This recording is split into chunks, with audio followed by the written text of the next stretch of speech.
Thank you so much, everyone, to joining our Indicio Identity Community Meetup. This month, we have very interesting topic, navigating a world of COVID certificates and passes, an introduction to the global COVID certificate network. And we have amazing speakers today. Our moderator is Karen Ebert, CTO of Indicio. Our panelists are Lucy Yam, Community Director of the COVID-19 Credentials Initiative, hosted by Linux Foundation Public Health, Karia Yang, Ecosystem Director of COVID-19 Credential Initiative and Chair of GHPC Interoperability Working Group. And I know there are some of the abbreviation here, and I think Kane is the best person to start explaining or the concept. And here you go, Ken. Great, thank you, Maya. Welcome, Lucy and Kalia. We're glad to have you here today to help explain a little bit about the world of the global COVID credential network, certificate network. Just to get some background, there are a number of organizations involved in this effort right now, and to help us get some context and background, Indicio has been involved in putting together a solution that was piloted with CETA and the government of Aruba, and that code has been contributed into the Cardia ecosystem hosted by the Linux Foundation Public Health Initiative. And so Indicio is involved in trying to sort out how to do practical implementations, both for the short term and the long term. And that's our interest. We are trying to be cooperative and understand some of the other initiatives that are going on so that we can help bring those to practical implementations. Lucy, do you want to talk a little bit about some of the organizations and how they're involved in this effort as well? Yeah, sure. I think probably Ken, we can start from the slides 5. The slides is shared with you. Maya, I need you to stop sharing. I can get started. So hi everyone, it's really nice meeting you. I'm based in Toronto, Canada, so you know where I am, and I'm as Ken mentioned and Maya mentioned, where I'm the community director of the COVID Credentials Initiative.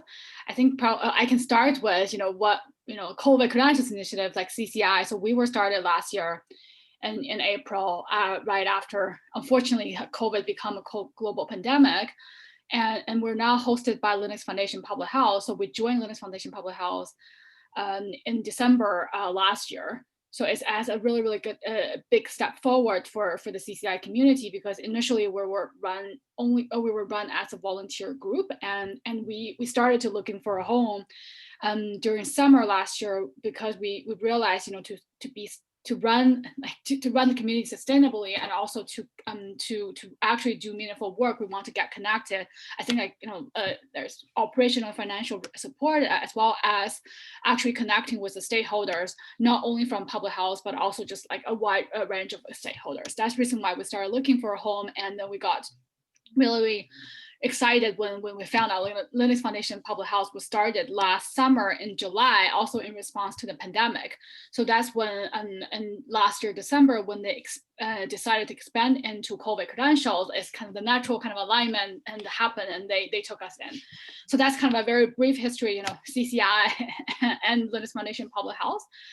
And so CCI started with when we were still a volunteer group, but we started with a group of technologists who are already building on W3C via credentials and want to use the technology to do good for COVID.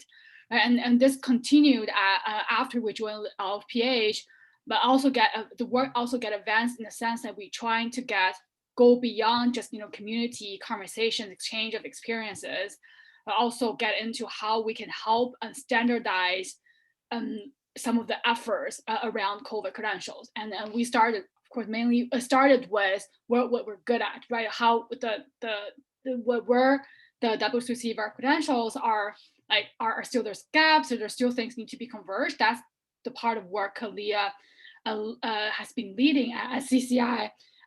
Some of the examples is like the credentials, signatures and credential formats. Some of the work already happened at CCI since we joined Linux Foundation Public Health, and also there are some publications. Clea, feel free to share some of the work, and as we continue like our work on the standardization, and because we joined Linux Foundation Public Health, as I think probably all of you know, Linux Foundation has the reputation, also the expertise and resources for open source development, and we're also looking into how we can get from standardization work into open source work, and pretty much incubating ideas and projects for Linux Foundation Public Health to host open source project. I think that's how Cardia become part of a LPH project, right? And while we're doing it, there's this effort called the Good Health Path Collaborative that is started by the organization which you saw on the slide, like ID 2020. And they were one of the initiators working with a few key stakeholders, mainly from the travel and airline space, looking into how to leverage credential technologies to open global travel. So that the initial conversation happened late last year, when governments are still focusing more on vaccine development, vaccine distribution. The travel industry kind of like, oh, we need to find a way to open up. Right? That's how the Good Health Path Collaborative kind of the context for it to get created. And because we Linux Foundation Public Health and CCI, we have had conversations with ID 2020, and also there's kind of like community work we've been talking to each other about. So they reach out to us. And we were like, oh, we want to support and contribute to the effort. And also at the same time, another like Linux Foundation project called Trust Over IP Foundation, which has been leading a lot of the good work in terms of trust framework and building trust mechanism for digital ID. So they're also involved in initial conversation to see which organizations is the best to contribute in what part. So the graphic you saw on the screen is pretty much in answer ID 2020. It's program managing and leading an effort, while also at the same time we identify Trust Over IP Foundation as a very, very good venue for a lot of community work to happen. So that's how like the three organizations are, oh, let's set up this community group called the Good Health Path Interoperability Working Group, focusing on answering some of the key questions and interoperability to tackle interoperability challenges for COVID certificate or COVID health path, whatever you call it. That's how initially like how things got started. And Linux Foundation Public Health, we're at one of the contributing organizations. We're supporting and contribute overall to the Good Health Path Collaborative, while like a lot of our CCI work is kind of being referenced and also kind of continued at the Good Health Path Interoperability Working Group, which Kalia can explain a little bit more later. But Kalia also stepped up and become the co-chair of the working group. So that's just like, this is like give you kind of an idea.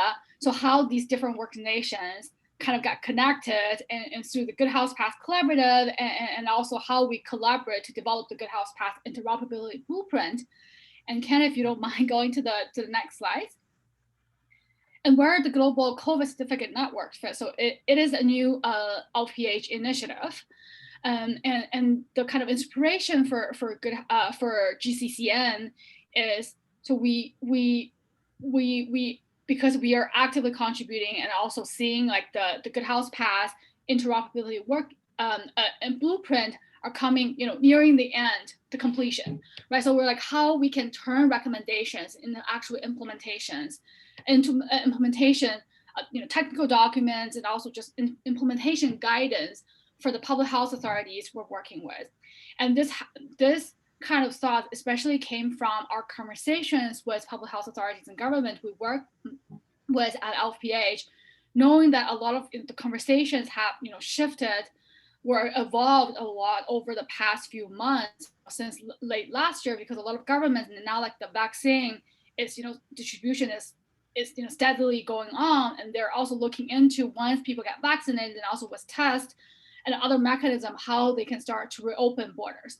So that's the kind of like how we identify a very, very good use case and implementation opportunity for the Good Health Pass interoperability blueprint, and given the context of our conversations. So that's how, that's why like Linux Foundation Public Health started a global COVID certificate network pretty much at the same time when the Good Health Pass Collaborative is releasing the draft of the blueprint. So I hope that provide this group a little bit context before I get into more details of what the blueprint covers and what recommendations it provides, and also how the GCCN is leveraging those recommendations for implementation.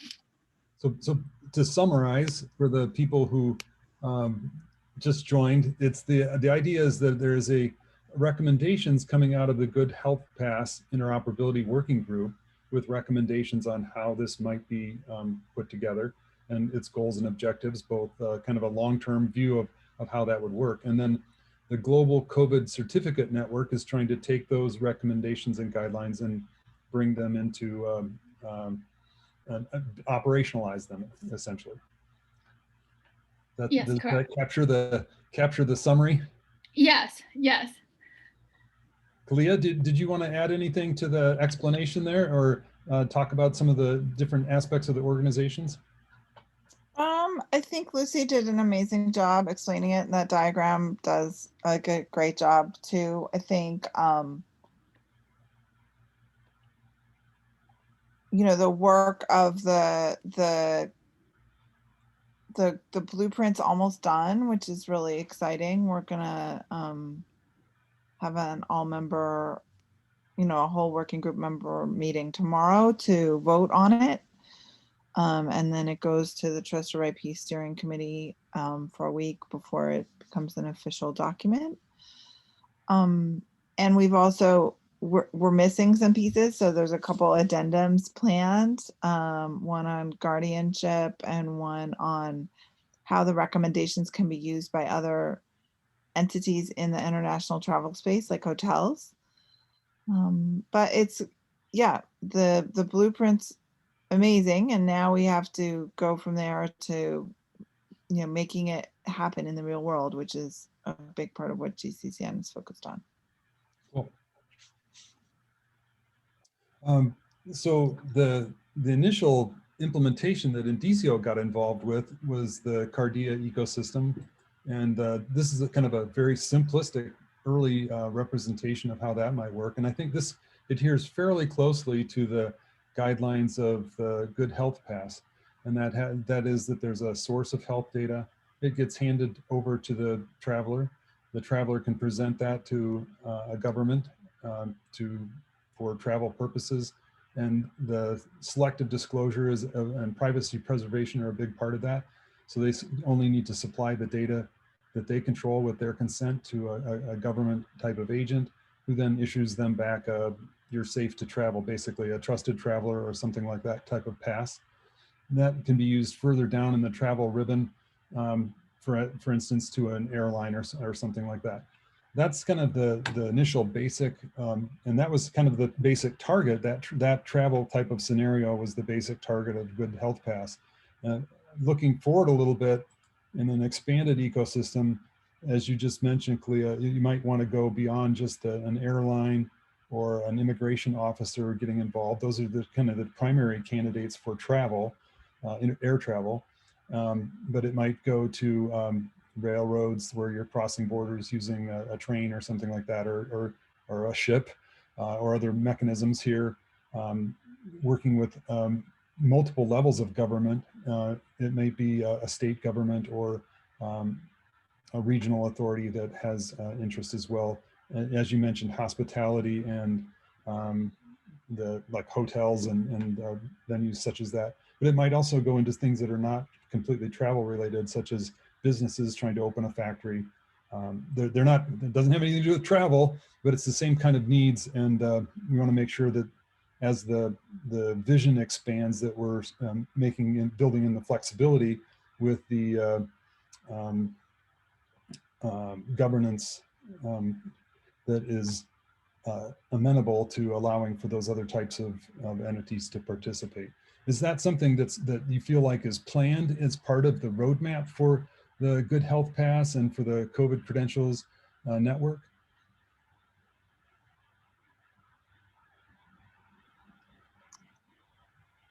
Well, it's not totally clear what Good Health Pass is going to do after it's done writing. Is there a planned revision such as like in the ARIES community, there was an interop profile 1 and now there's a ratified interop profile 2. Is there such a longer term view of the same type of interop or recommendations version 2 that would be coming out in 6 months? We've definitely discussed the possibility of a revised document in several months once it's clearer what's implemented and out there in the field. But definitely we're still in the thick of getting this one done, so we haven't really lifted our heads up to look at what's next. That's a little premature of a question then. Right in the throes of getting release 1 out, asking about release 2 is probably a little too early. soon. Yeah. Too soon. Right. Go ahead. I can probably add a little light on the GCC and the global COVID certificate network. And our current focus is on reopening borders, but essentially, as you see, I mean, once you get a travel pass, right? I mean, and cross the border, get into another jurisdiction, how that pass, and the pass can be used actually in other, for other type of entry, right? It's more a matter of how a country if an industry, right, and want to adopt the pass as is, for the cross-border use, right? I think there's a potential of doing that, but at least at this point, we want to focus the cross-border kind of issue. There's a lot of like trust kind of mechanism, right? You have to be in place even for the travel pass to be converted. I believe you're going to get into the rules engine part like later, but I think that there's a lot of kind of challenges we need to tackle, and before for us to even get a pass in the first place. So once we get that, I think the kind of like the use case can be wide, but it's a more matter of kind of policy and governance and what makes sense for a particular country or jurisdiction. Your point is that we need to make this part work first before we get carried away and expanding. I think we can architect things to make that possible to expand, but let's focus on the basic use case and get the agreements on how trust might work in the travel scenario, and then that can be extended to situations beyond the immediate air travel and international border crossings. Yeah, I think one kind of like use case for domestic I can already share. So the Netherlands, so they're part of the EU, right? And they're about to launch their app. I think this week we're not, or in about a week, and everything's in the open. So the idea is, so they have developed a system that encompasses both in terms of like the cross-border EU use case that is pretty much compliant with the EU regulations and also the EU system, right, that's provided at the EU level. At the same time, they have developed their own system for domestic use, and that is like a very VC-based system, leveraging. I think. And the idea is that the EU certificate is still a certificate, right? Contains like some health information, and you need that to cross border to get into EU other EU countries. But for the domestic one, it's already kind of passed. The definition by the Good Health Pass definition, because it's already minimized amount of information the person receives. So what they're doing is when they issue, so they're actually issuing both at the same time. So they're issuing the EU one and the Netherlands, the Dutch domestic one at the same time to the same wallet, because the wallet has actually the capability of holding two type of certificate or credential, whatever you call it. And then for the domestic one, they will have their a wider range of verifiers, which are not able to verify the EU certificate, but are able to verify the Dutch domestic one. And this so I think that the use case is already there.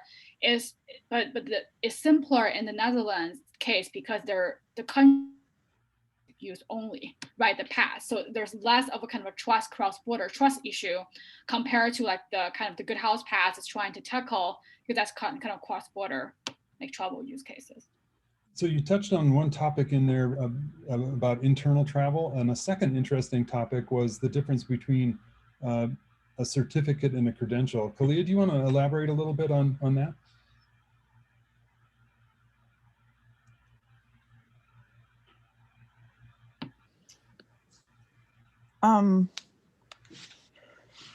About the credential types. Yeah, some people are talking about paper certificates. Some people are talking about a paper or a digital certificate, and some people are talking about a verifiable credential. Do you want to just elaborate a little bit about the kind of the spectrum? Sure.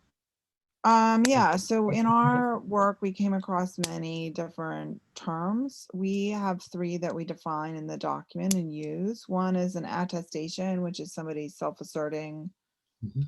you know, I haven't been around sick people. Another is a certificate, which is anything like, you know, a paper-based, a sort of handwritten paper-based thing is a certificate, and sort of a random digital thing that's packaged up and signed might also be a certificate. And then there's actual things that follow the verifiable credential specifications. Some of them are the type we recommend, and some are types we don't recommend. So the type we recommend in the document is JSON LD-ZKP with BBS Plus that lets you do selective disclosure, which is not share everything on the credential with a verifier.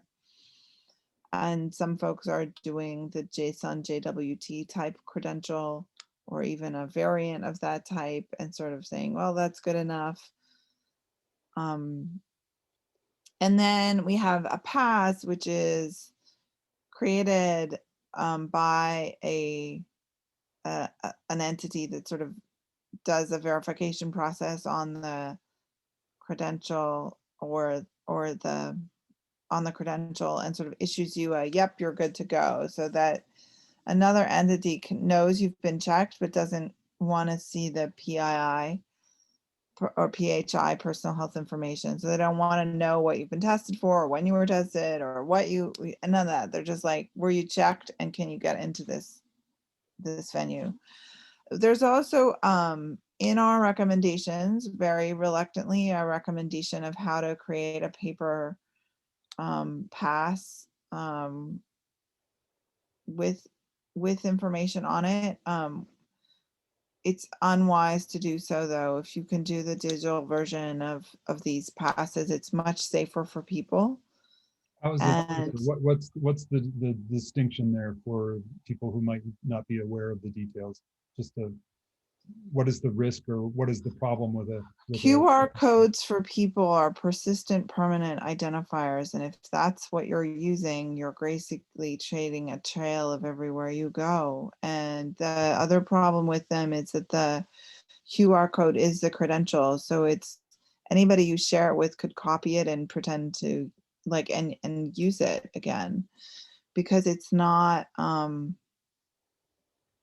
in the digital version, there's a way in which you don't actually share the credential. This is why, you know, the digital world and the physical are different. Like if I share my passport with somebody who's checking my identity, they could make a photocopy of it, but it's very obvious it's a photocopy, and they hand me back my real document and I go on my way. So yes, you can copy those types of documents, but they aren't copying the fancy paper and the colored printing and the, you know, all the things that make it so that my document's original and there is obviously a copy. In the QR code world, it's actually, the whole thing can just literally be copied. There is no distinction between the original and the copy. When you do the digital transaction, individuals create a proof that they hold the credential, but they don't actually share the credential itself. And so they're protected from sharing less the fraud, original. less risk of somebody else borrowing my credential and using it to travel or something like that. Well, and they can't, because there's there's a way that only the original holder of the credential can make a presentation proof that's verifiable by the verifier. That's built into the cryptography to provide the Yeah. non-use by somebody who's not me. Right. Yeah. So that helps provide some strength there. So we've talked about paper credentials or self-attested kind of as the lowest grade credential, a paper credential, or some signed document or something like that, a digital credential that has the cryptography in it. And then we've talked about kind of a derivative credential, which is I've done the testing and validated all the things that happened before and give you basically a thumbs up, thumbs down kind of a credential that you can share without sharing any PI about your health data as you move down the travel rhythm. And then you've talked a little bit about the weakness of QR code type of credential because it's susceptible to fraud, copying, or intentional sharing of a document that doesn't belong to the person who's using it. Does that capture the essence of the spectrum of credentials? Cool. I'd like to talk a little bit more about the Good Health Interoperability Blueprint for a minute.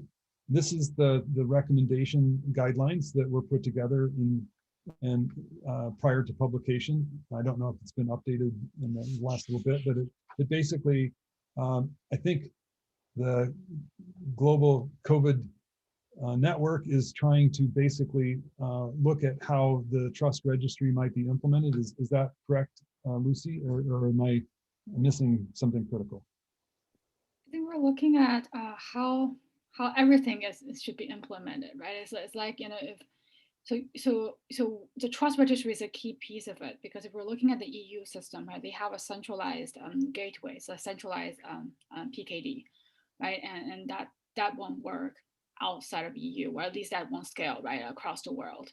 So that's so how we can build, you know, something in like more kind of scalable and a global level, right? That's pretty much leveraging the kind of decentralized trust architecture recommend, and I think this community is quite familiar with and also recommended by the Good Health Path Blueprint. So that's one part of it. That's the trust level kind of interoperability. Another level is pretty much you still have to provide you know, jurisdictions or industries, wherever are going to implement this, actually the tools to issue and verify and hold credentials, right? And that's another important piece. I think there are two things I want to highlight. I think the trust registry and the rules engine are the kind of least kind of developed or most uncertain part, I think, either from our prior experience implementing SSI, and also like the same with the Good Health Path Blueprint, that needs to be more kind of get more clarity when we're operationalizing it. So that's the reason why GCCN we focus a lot on, you know, getting clarity around, right, how like a trust registry network, right? It's pretty much there's a centralized PKD, how we're doing like decentralized, with how the trust registry can interact, right, like in an interoperable and also decentralized way. That's the trust registry network piece where we're setting up GCCN. And another piece is like the rules engine, right? How the rules engine should interact with trust registries, and as well as, you know, with the actual issuer, that's the credential applications. So yeah, that's. Yep, this next slide is a slight variation on that recommendation. This is more kind of what the CARDIA system is implemented, which is taking that trust registry data and making it into a machine readable governance form that can be processed locally inside the issuer. In the previous slide, this processing of the rules happens in an external rules engine. I don't know if that's just an artifact of the drawing or if that's the intended implementation. This goes kind of the other way, which is putting all of the processing in the software that handles the issuer, holder, and verifier, and being able to locally process the rules that are downloaded from that trust registry and do local processing. I think a more realistic solution is probably going to be something along these lines, where there are rules engines, and some verifiers or some issuers may choose to use an external rules engine. that is callable. This is very compatible with the way airlines operate today to call out to an external rules engine. Having the ability to also process things locally inside of the data, if that machine readable governance is downloadable by the rules engine or downloadable by any of the other participants in the rules system, then the GCCN has the opportunity to be this central trust registry to figure out who the trusted parties are, who is a trusted issuer, who is a trusted verifier, perhaps who is a trusted app that adheres to the rules, and then also having the rules as well. So not only identifying the parties that are involved, but perhaps making the rules in a machine readable form available to the rules engines or to the individual applications that are able to process the rules locally instead of calling out to an external service. I'd like to get some feedback on that, since this is an area of active development that we're working on. Your feedback on how that might work, or how that might integrate into what you're envisioning for GCCN would be helpful. Yeah, sure. Actually, we're just about to launch the user flow. So let me take a step back before we get into the technical, where it should happen. We can think about like more like in user flow, right? Actually, what happens, what happens today, and also what can happen. So we're looking into, I think three kind of options for the rules engine in terms of user flow, right? I think that one already you mentioned that the IATA, where like rules engine, where like third-party service kind of rules engine was already kind of established and is already in use, right? So that's kind of like the easiest one because it's there already, and then it's a matter of the other two kind of alternatives. One, so we're talking about, we have to think about who published the rules, right? And second of all, who actually do the issuance of the pass. And so to answer the question, there are two scenarios. One scenario is, because we're talking about cross borders, so it's pretty much that the destination jurisdiction, right? You want to meet wherever, if you're doing a layover, right, wherever you want to get to, so you want to follow the rules so that you can enter, right, the border. So otherwise it's a very short trip and you just come back. yeah, but I think most likely, so the rules, I think that's how like IATA and the existing rules engine are doing, right? They pull the rules from that destination and put it in their own rule. It's a matter of, if you're not using third party, what is the other options, right? And but most likely the destination, wherever you're getting to, they need to publish the rules, right, in some way. And then the second question is, who should issue the pass based on the rule, right? And because we're talking about crossing borders, it's pretty much whoever publishes is probably the best, right? They verify your data and give you that pass, right? It's a lot easier. I mean, it's easier for the border control of that country to trust the authority who issued that pass. But operationally, there are probably challenges because this model hasn't been adopted by a lot of like jurisdictions or countries. So if one country is implementing a system, are you going to count on another jurisdiction to issue that pass so your citizen can go, right? So then another option is, right, the destination countries, where countries can publish, jurisdiction can publish rules in a public way, which is already kind of doing. And how the departing jurisdiction actually can pull that public information into an engine, right? They're running, so they can create some kind of authority from that departing jurisdiction, issue that pass to the individual, so the individual can take that pass and cross border to another jurisdiction. And then I think in this also kind of possibility that the destination country, prior to boarding an airplane, could issue that pass. And so we're all talking about prior to going. Yeah. So it's pretty much like you already you need to get your pass before you even board the plane, right? Otherwise, what's the point of getting on a flight and then ended up not crossing borders, right? So I think that in terms of where does it happen, we're pretty much thinking about along the same lines as how IATA, existing third party, are doing, right? You have to go through that engine and get whatever you need before you even go to the airport. So whether it's issued by the destination or by the departing, it's a matter of who or by is trusted. A trusted third party, right? A trusted third party. The rules engines currently are offering that service as a trusted third party to do the verification and issue basically the travel pass. It could also be done by the originating government if the destination government trusts them, or it could be done by the destination government. So those are three possible issuers of the trusted traveler type of pass, right?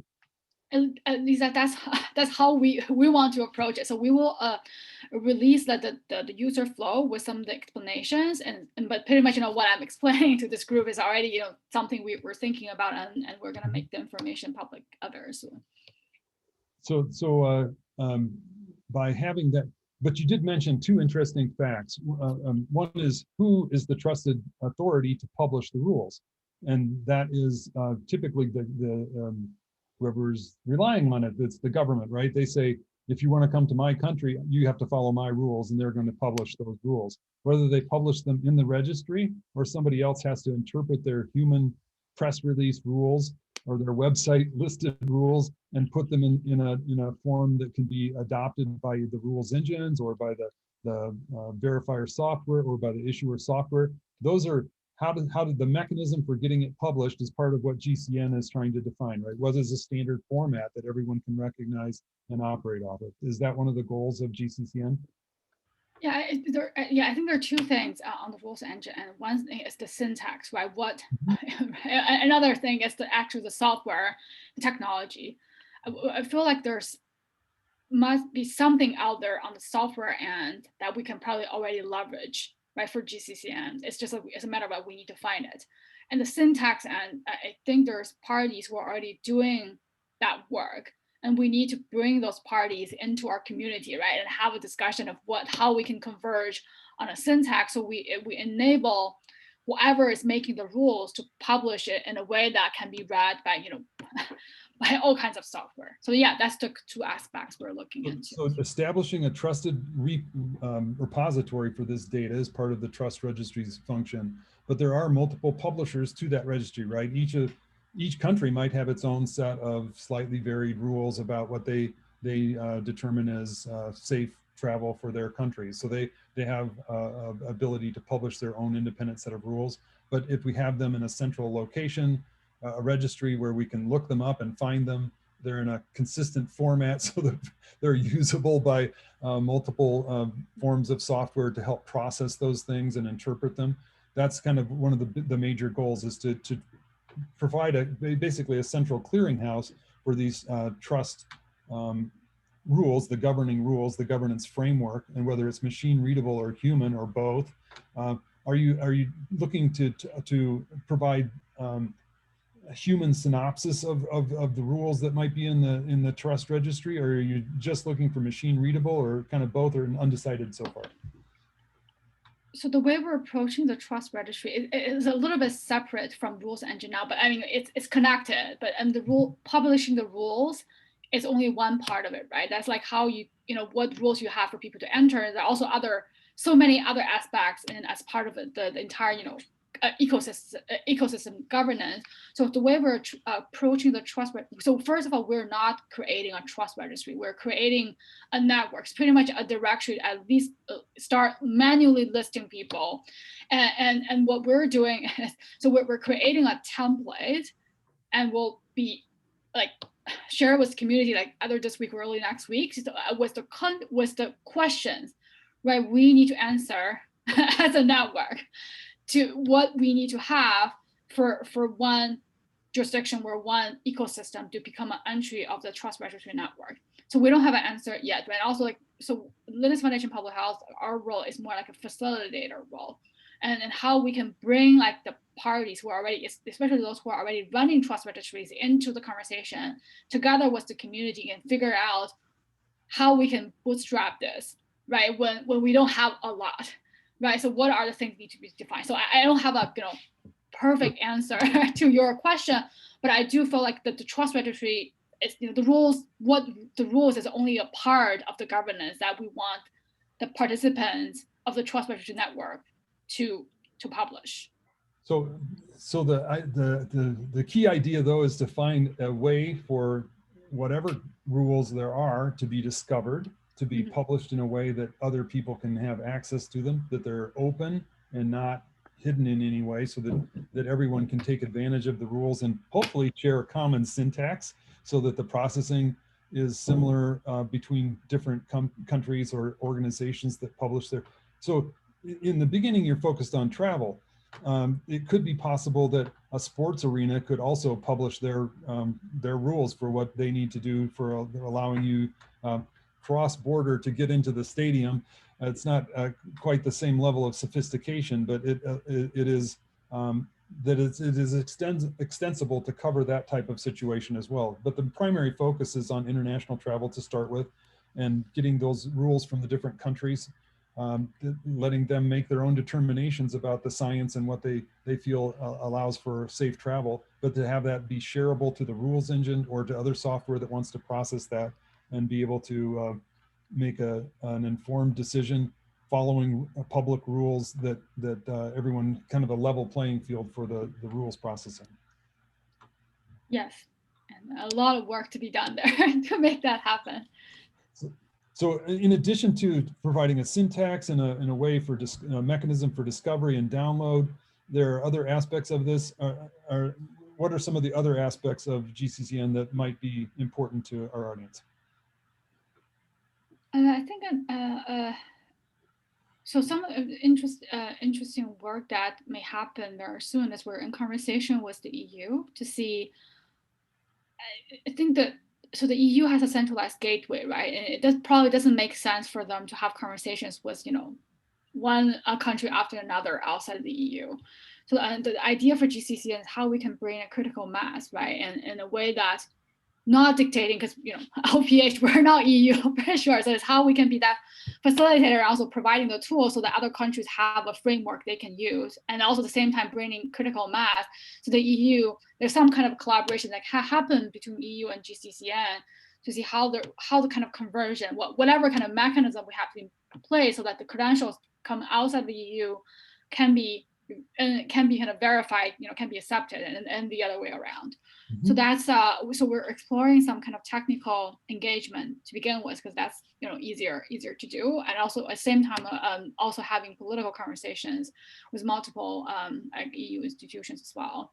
So that's we're hoping that we can have some kind of good news, because we're involving and a lot of like EU developers, which if you join the Linux Foundation Public Health Slack, like they're actually actively collaborating through our Slack channel. So we're hoping to engage with them and see what we can do in the near term on the technical engagement.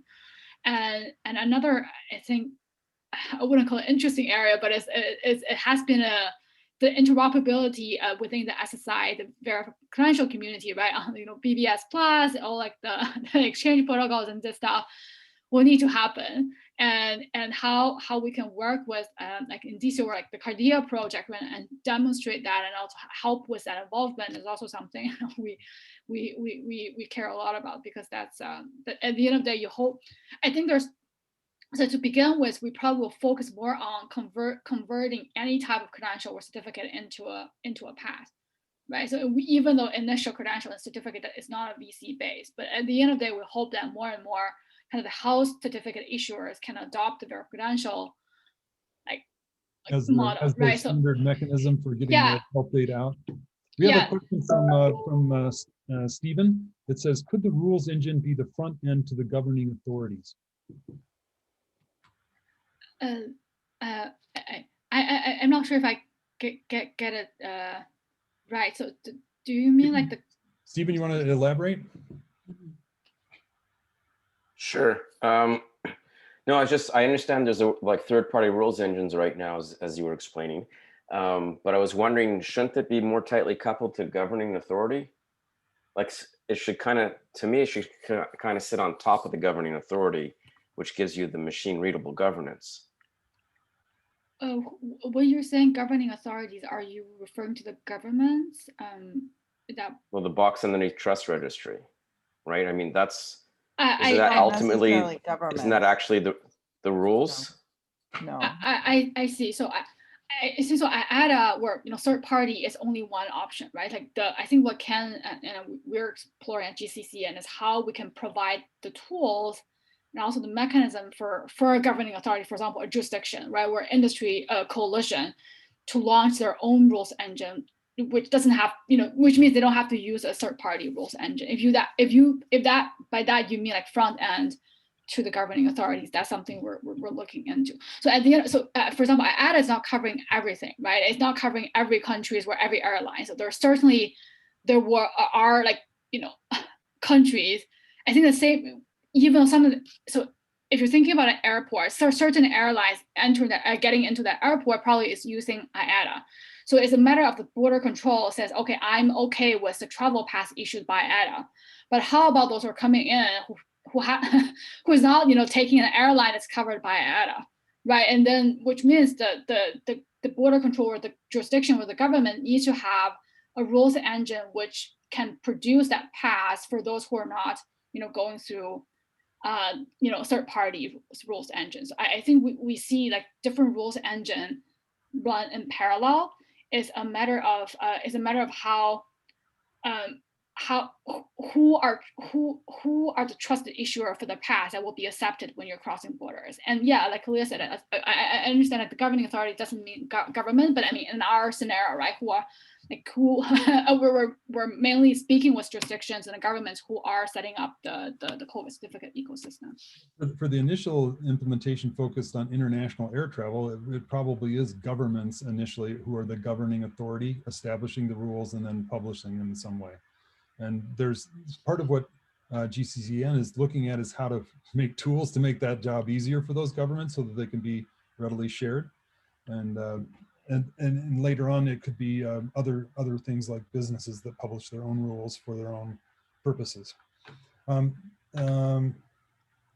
So the governance authority doesn't always have to be a government. It could be a government, but it could be somebody else as well. It could be coalition. Right, a coalition of businesses, a vertical around sports. It could be food handlers. What are the rules for safe food handling? Do you have to have a pass in order to be a restaurant food preparer or something like that? The idea is that it leaves it open for a broad set of people to become the governing authority for their industry, their own government, their own whatever it is. But that's where the source of the authority comes from. Is it's their ball game, so they can make the rules for their ball game, and other people can make their own independent rules for their own places. Other questions from the audience?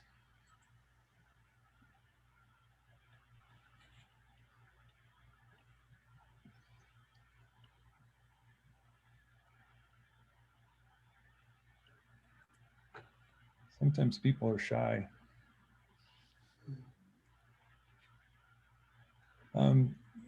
Can you, before we wrap up, I'd like to give an opportunity for Lucy and Kalia to talk about how people can get further involved. So you've heard something about this. How can you impact the work to either talk about your particular requirements if they differ from what's been talked about, or how you can contribute? That's probably the more exciting thing. What can you do to help make this happen? Yeah, I mean, we are, and as probably you can see on the screen, we're looking for all kind of like kind of contributions. And I think there are two kind of streams that happen. So first of all, we need to turn the recommendations into technical specifications, right? And also later on into open source reference implementations. That's where we feel a lot of collaboration opportunities between and like through the CARDIA project. So we will be able to publish a kind of initial kind of document for the community to start contributing a few documents like already lining up like this for this week and next week. So if you're interested, certainly join our Slack channel, and there's a GCCN channel, and also there is a CCI channel that's because we've been like a forum for implementers to exchange kind of experience and ideas already. So like join those channels. And also if you're working with a government agency or like industry alliance who are working on the cross-border use case, we're interested in being kind of like helping us, right, giving us requirements that help us understand what is going on and what we can develop to actually to make things implementable and practical for them. Yes, reach out to us. And also I think there's a slide where you will have our direct contact, so reach out to me, Kalia, or another colleague of ours, John. He is more on the technical end, and then three of us will be interacting a lot with the community over GCC, I believe, in upcoming weeks and months. Kalia, how would you recommend, what is the biggest need in the community right now? That's a great question. I mean, I think like working on implementing what we've recommended and sort of giving feedback based on that is really important. Yeah, and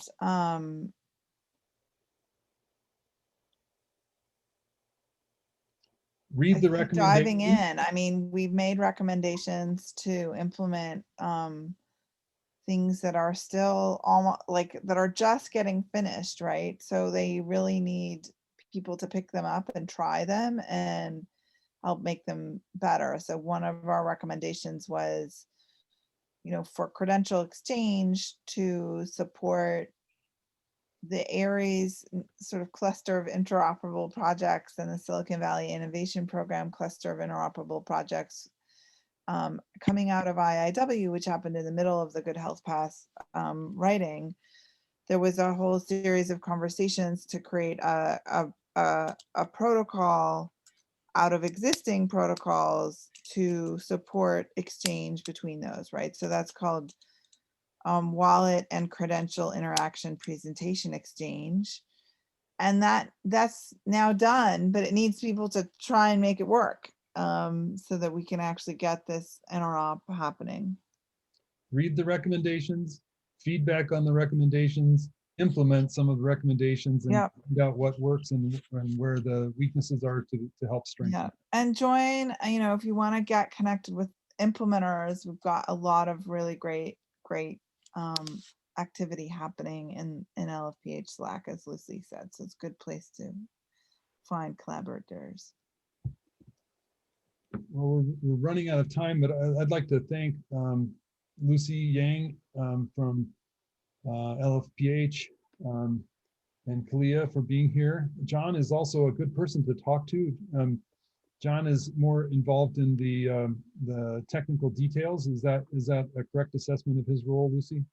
Yeah. John is our technical person. So I think once we have so the plan is that we have a user flow that almost ready to be launched. It's just like we need to release it this week and with some explanations, and then like that will follow by a technical diagram. It's pretty much explaining the technical flow. And John will be coordinating of turning that, you know, into kind of reference architecture. So he will be like, you know, he and Kalia will be leading the technical kind of documentation, you know, development. And so I feel like if you're technical, I think there will be a lot of like kind of engagement with John and Kalia, and also for me, I'm more on the kind of getting requirements, right? And a lot of our government contact are already looking into the blueprint and we need this and this for us to implement, right? Any of those information, you know, I'm collecting those requirements and then, you know, feeding it, you know, to John and Kalia so they can keep improving on you know, the technical offerings we're providing. Okay, thank you very much, everyone, for coming today. And yeah, we ran out of time, unfortunately. Our next meetup will be July 20th, Tuesday, same time. It's going to be about open source Bytehole digital wallet and interoperabilities. And if you have any questions or you have idea for topics, please feel free to email me at maya@indicio.tech. Thank you very much again, Lucy, Kalia, Ken, and thank you everyone for joining, and see you next month. Thanks, Maya. Thanks, Ken, for having us. Thank you.